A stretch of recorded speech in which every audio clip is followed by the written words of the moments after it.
Alright, welcome to BSBCMM Make Presentation. My name is Daniel Szewczak. I am the presenter today and the assessor is Natalie Devries. It's very nice to meet you, all the present participants today. Okay, what you'll be learning today, very simply, is a simple OHS tutorial on how to use the risk assessment matrix and also the hierarchy of control. In front of you, you will have a worksheet, okay, and a feedback form, which both of you, or all of you have. Okay, at the end of this, you will have a certificate. Alright, moving on. The flow of the lesson over the next 15 minutes, because this is a short lesson, okay, is going to involve the following. What we are learning for 2 minutes, hierarchy of control for 4 minutes, risk assessment matrix for 4 minutes, with an X, that's my mistake there. Legal requirements for 2 to 3 minutes, quite short and abrupt.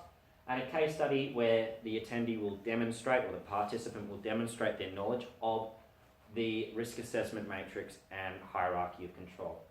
At the end, there'll be feedback for 2 to 5 minutes, in which I'll give you a rough idea of how I think you've gone. Okay, what are we learning today? Quite simply, by the end of today's lesson, you should be able to identify all sections of the risk assessment matrix, okay, which is quite simple, okay. It's got high, low, and extreme, high, low, and medium level risks. You should be able to identify all the levels of the hierarchy of control. You should be able to explain the legislative requirements for risk control and assessment in the workplace and what you are required to do at Gilmore College, but also within your own workplaces if you work elsewhere. And you should be able to demonstrate your ability to conduct a risk assessment using the hierarchy of control and risk assessment matrix through a picture. Okay? Additionally to this, you will be able to define the difference between, or differentiate between, a hazard and a risk, quite simply. Okay? So that's what we're learning. Moving on. We're going to start with our first thing, hierarchy of control. Okay, the hierarchy of control is basically, well, it's a graphic organizer, and it's a way that we look at the different control methods that are used within the workplace. On your worksheet, what you just simply need to do is just list each of the rungs of the hierarchy of control. So at the top, with the most effective form of control, we have elimination, substitution, engineering controls, administrative controls, and personal protective equipment, or PPE. Okay? When we're looking at the hierarchy of control, we're looking at particularly the phrase hazard. Okay? A hazard is anything in an environment which has the potential to cause harm. Okay? So the key word is harm. Okay? So in a workplace, for example, a PowerPoint that you might see here is an example of a hazard. Okay? It's a very low-grade hazard, so we would use something like an administrative control or an engineered control to control it. That would mean, in terms of administrative, I know that I'm not going to take a knife because I've been trained not to put knives and sharp objects into the PowerPoint.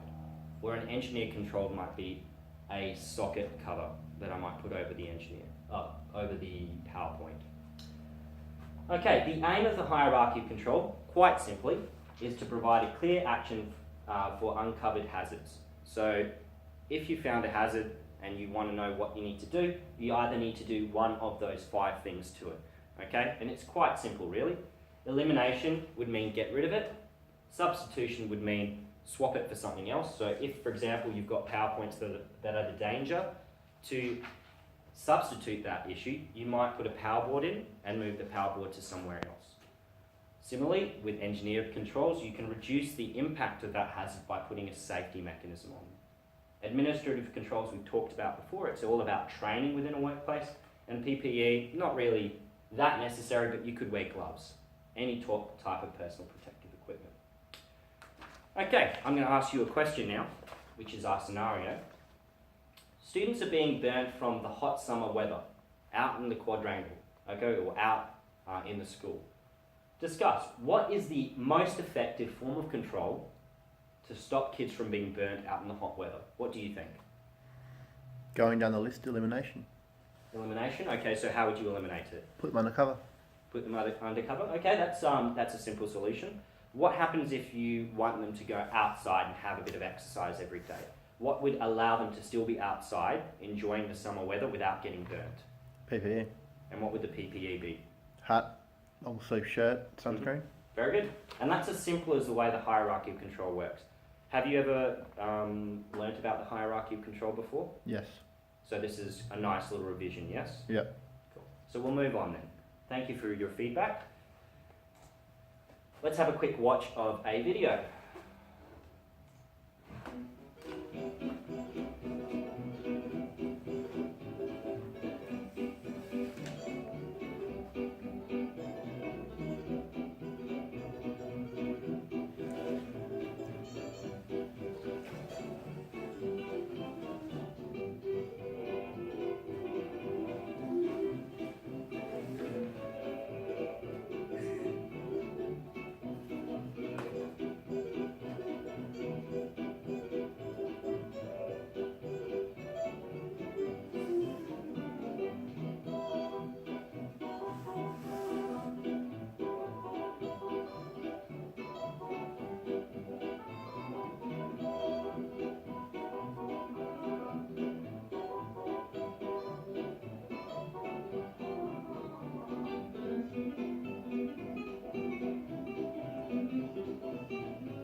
Okay, a nice short summary of what we've looked at. Moving on. Okay, so now we're going to look at the risk assessment matrix. On your worksheet, it's got a risk assessment matrix, and what I would like you to do while I'm talking is quite simply, on the top left-hand corner, I want you to draw a line through that square, and I want you to write down probability and severity. Then I want you to write frequent, probable, occasional, remote, improbable, catastrophic, critical, marginal, negligible, and then just write the words there. That'll give you something nice to work on, which will give you an idea of what it looks like, okay, as I talk. So the risk assessment matrix is what goes with the hierarchy of control. It's very simple in its structure, and it's modifiable depending on the workplace. To understand risk versus hazards, we need to understand what a risk is. So a risk is the degree or chance, high or low, that a hazard will cause harm to someone. Okay, so the hazard is anything that can cause damage. So for example, the PowerPoint is the hazard. The risk level is how common or how often it's likely to cause someone to be injured. For this PowerPoint, having worked here for 4 or 5 years, I know that nobody has actually been electrocuted by a PowerPoint. There has been one electrocution of staff at this school in the last 4 years, and it's occurred from a frayed wire coming off the back of a computer. So I know, for example, that this is going to fit in the very low category, okay? Because we don't really need to worry about it. And in that situation, PPE or administrative controls would be very effective. Now, the aim of the risk assessment matrix is to provide a system for evaluating risks so they may be controlled using the hierarchy of control. So, one, you look at the risk assessment matrix. Is it going to be a hazard that is frequent, probable, occasional, remote, or improbable? Unlikely to happen.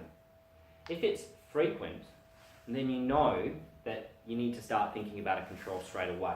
And then you need to look at its level of severity, so how bad it's going to hurt the person. Starting from negligible, it might nick you. It might give you a light shock, to catastrophic, it might give you a heart attack and it might kill you. So, generally speaking, the way the risk assessment matrix works is you can generally consider it like this. If it's in the eliminated section, which we haven't included in the worksheet, you've already solved it or removed it, so there's no need to provide a control. At a low level, you wear PPE or you do some training, and that will solve the majority of your low issue incidences. Medium, mostly substitute or PPE. So you would substitute the problem, so you would move rooms, or you would wear PPE so that you're less likely to be damaged by that item. Serious, mostly engineer or substitute, you would make sure that that problem is basically mitigated by some form of engineered item to protect you from it. And isolate or engineer, you basically have to remove yourself or the clients from that area. So all of these run parallel with each other. If you do some research in your own time, you'll find out a little bit more about the risk assessment matrix. There's a video that's just about to go up which will explain someone else's view on the risk assessment matrix and how it works. Do you have any questions about it so far? Would you like to watch the video? Good, we'll move on. So have a watch of what this guy talks about his risk assessment ranking, and if you have any questions we can always talk about them at the end. Let's talk about how to rank risk. This is applicable to an ISO 9001 management system, an ISO 14001 management system, and ISO 45001 management system. We're going to go through a really simple risk ranking exercise. Stay tuned.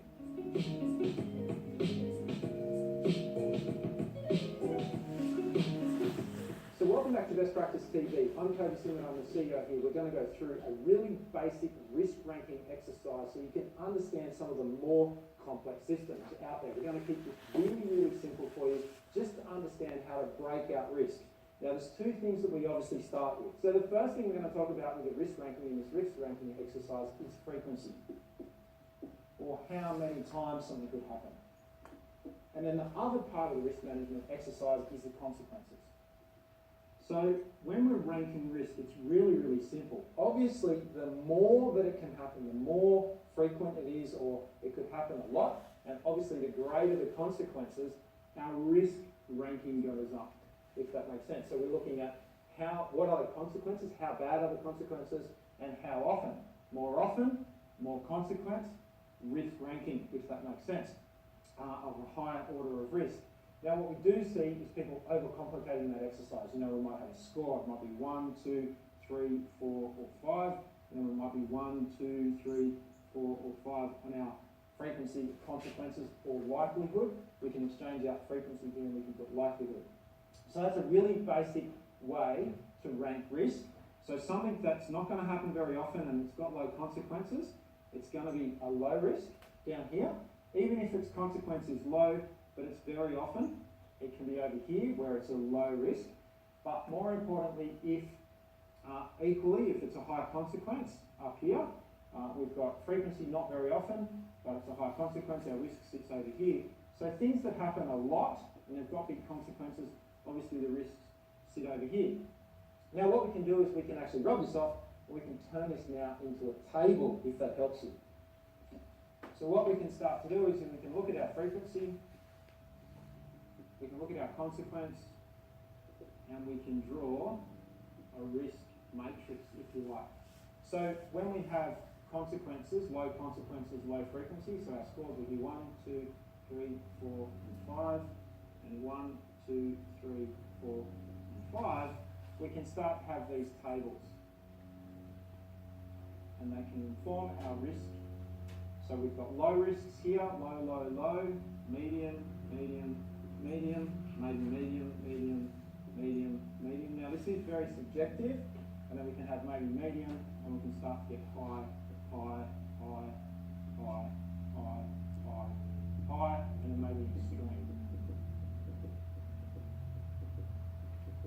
Now this starts to give you the opportunity as you identify your risks to identify each risk and put each risk onto this table, and then your risks, and it might be if it's customer related or if it's safety related or environmental related or information security related, you can start to use this to prioritize the risks. Obviously risks that get extreme scores are going to be more important and are going to have more attention put to them and more resources put to them to manage them than things that are low risk. And so that's when we can start to think about our control. So it's all about prioritising, working out what's important and what's not so important, and using a bit of a simplified version. Now this is just my opinion in terms of setting up this matrix. It's really simple. We're going to stop it there. Okay?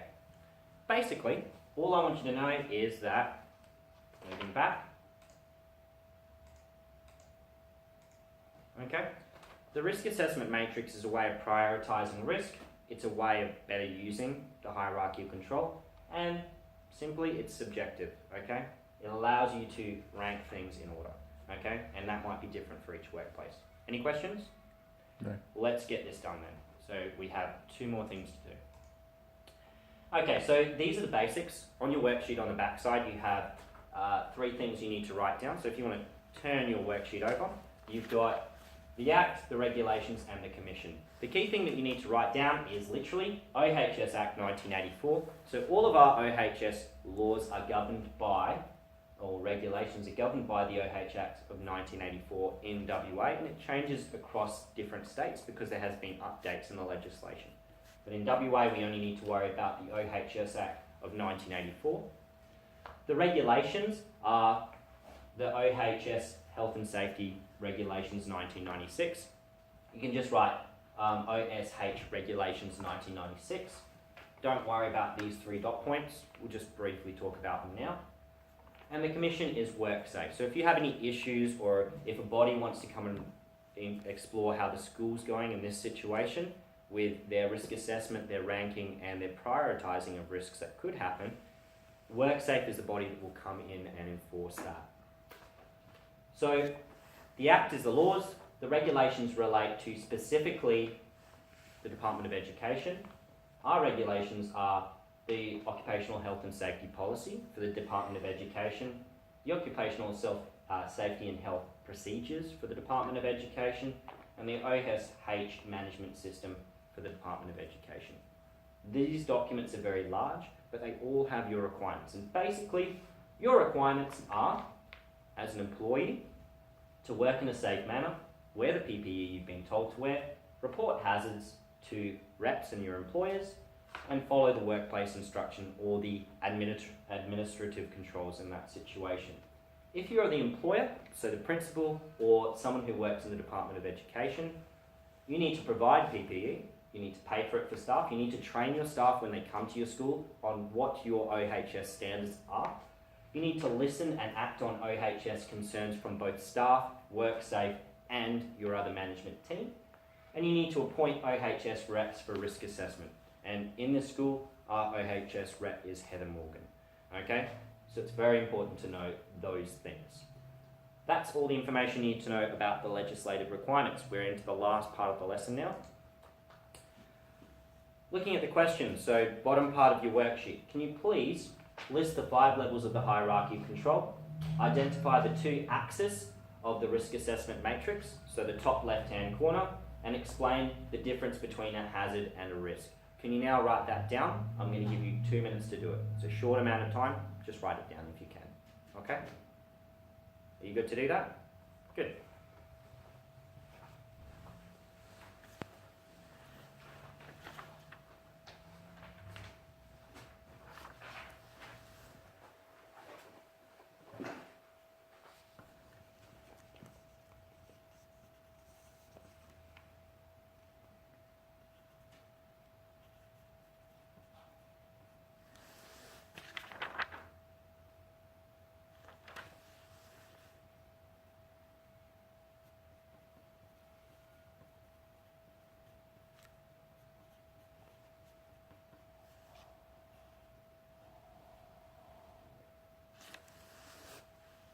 Okay, question 2, 2 axis.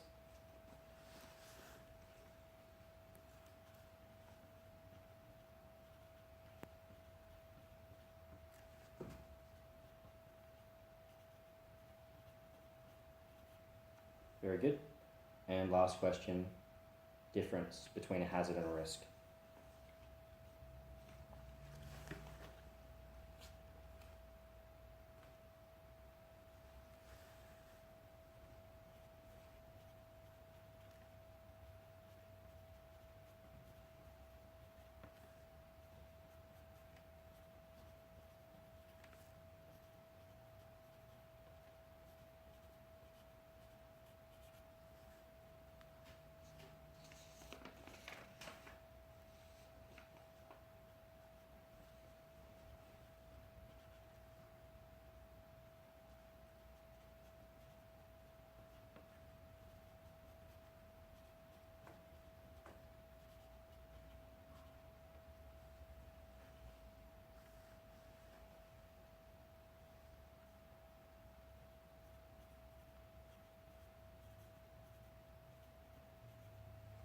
Very good. Well done, Nick. Okay, so you have identified the answers to all three. Very clearly. Well done, thank you. And thank you for attending today. I feel like these are sometimes a little bit dull. This is the last question of the assessment before you do the feedback. All I want you to do is, on the screen in front of you is a picture, okay? This is a picture from our D&T department. Now, you work in industry, so this is useful for you. If you look at what you see in this picture, can you please pick 2 hazards for me? And can you tell me what those 2 hazards are? So it could be any Hard hazard. to see. Sorry? I'll have to come have a closer Yep, look. you I can can't come really have see. a closer look by all means.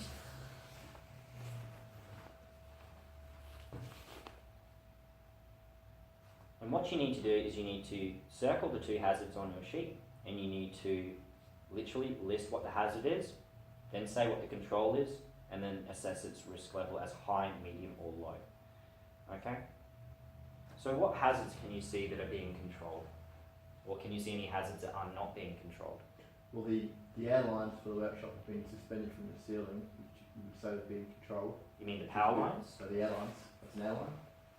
So this blue and yellow. Oh, this one here, yep. Press there. Yeah, That's actually really good. Yep. There aren't any signs telling people to wear PPE, which normally most workshops will have reminders. Mm-hmm. Where to, eyewear, earwear, Mhm. gloves. There's no fire extinguishers in the room. Mm-hmm. I don't know what this bench here is, but it's in the way. You could move it.